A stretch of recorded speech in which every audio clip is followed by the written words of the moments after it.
A ak je to cez e-shop, že si niekto objedná, zabalím, posielam kuriérom. Zmontované, predpokladám asi. Či radšej nie? Ak je to takáto kovová podnož, ako si ukazoval, tak áno. Tu mám namontovanú na tom, ide to na také malé palete. Malú paletu, preto som sa chcel opýtať. Tak, je to väčšinou to dávam na drevo. Kvôli preprave, aby sa to nerozbilo, lebo však poznáme, ako to funguje. A tak ale máš výhodu, lebo toto len tak zdvihne kuriér. No a práve tým, že to je ťažké, aby s tým keď s tým hodia, tak by to bolo zlé. Ja si to vždycky poistím tým, že to dávam na nejakú drevenú konštrukciu. Zabalím to poriadne.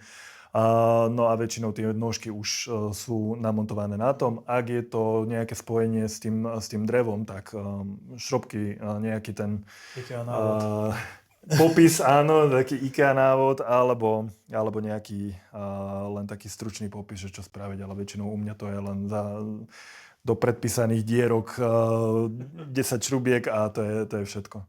Takže... A keď je to pred architekta a pre dizajnové štúdio, tak predpokladám, oni presne vedia, kde to chcú dať. Tak už radšej som, ak si to montujem sám, lebo viem, že sa tomu nič nestane a potom sa nikto nevyhovará jeden na druhého, že tak ako to vie fungovať. No mne sa ešte páči na tých tvojich produktoch, hlavne keď som mal rozhovor s nejakými interiérovými štúdiami, s jedným konkrétne v Spišskej Novej A on povedal, že sa mu veľmi páči, ale čo veľmi ľudia žiadajú je vlastne tie custom obklady, 3D obklady, ale niečo také, čo nemá niekto iný.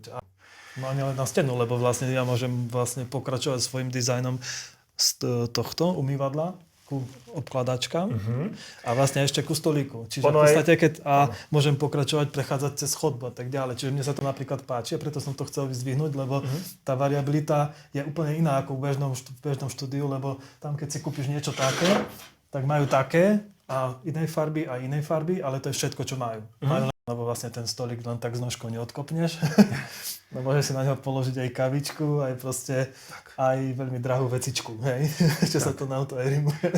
Ono s tým, že keď je to na tých podnožiach, ja väčšinou aj tie fleeceové podložky na to dávam, takže je to relatívne, dobre, toto má meter priemer, ale ak je to niečo takéto, dá sa to fakt od tých 2 cm robiť, takže celá tá konštrukcia nejakých 15 až 20 kg, v závislosti od veľkosti.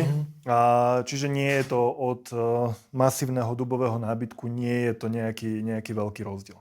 Ale tak to má byť, lebo nábytok by mal byť taký, že dá sa s ním pekne hýbať. Dá sa s ním hýbať, ale proste, že ho len tak neodkopneš. Keď sa prisunieš za stoličkou, takže brucho neodtlačí stôl.